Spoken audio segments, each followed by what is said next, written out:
A line producer is a person who is in charge of a couple of things, but the first thing that they're in charge of is making sure that the film is manageable from, I guess, a technical standpoint. They read the screenplay first, and they'll break down what they feel is manageable from below the line perspective.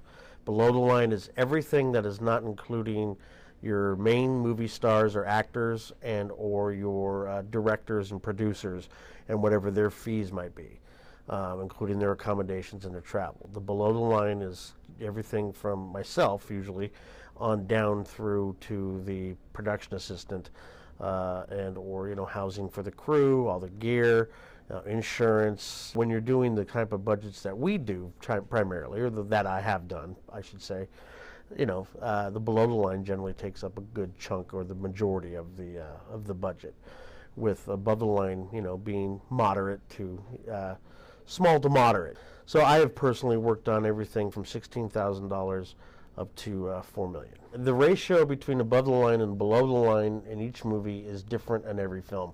There's no real ratio. There is a disparity between bigger budgeted Hollywood films with major movie actors, major talent, and major talented directors and producers like, a Bruckheimer or whatever. They're obviously going to take a much bigger chunk of the pie. What a line producer first does, will take a screenplay and read it.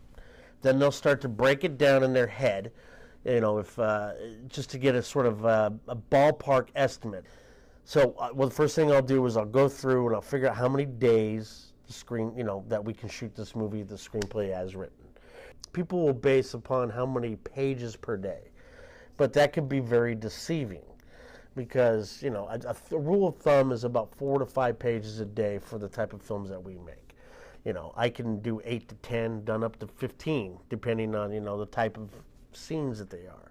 If you're in one location and you got 4 people around in a room talking, the camera going around, you're going to get more coverage than, say, having to do company moves or doing a bunch of different sequences, or if there's action or stunts or anything like that that is very complicated that will draw more time or take more time.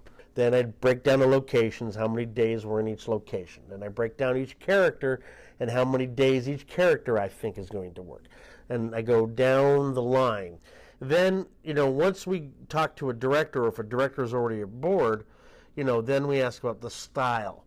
The style is going to inform a lot of it. There's going to be, do you envision static shots, handheld, dolly moves, steady cam?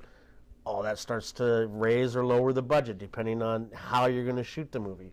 A lot of younger first-time writers, screenwriters, and or filmmakers will oftentimes write something very specific like, our main hero walks through a crowd in a cafe.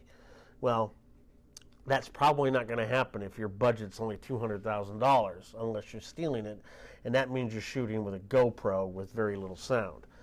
If you're going to actually shoot that scene, you've got to remember each person is going to cost you money for that crowd in that location. In a cafe, where you're going to find that, unless you build it, and if you build it, it's probably cost you more than actually get it at the cafe. My job is to find those limitations, discuss it with the director, show, or with a filmmaker, and to just see how realistic these things are.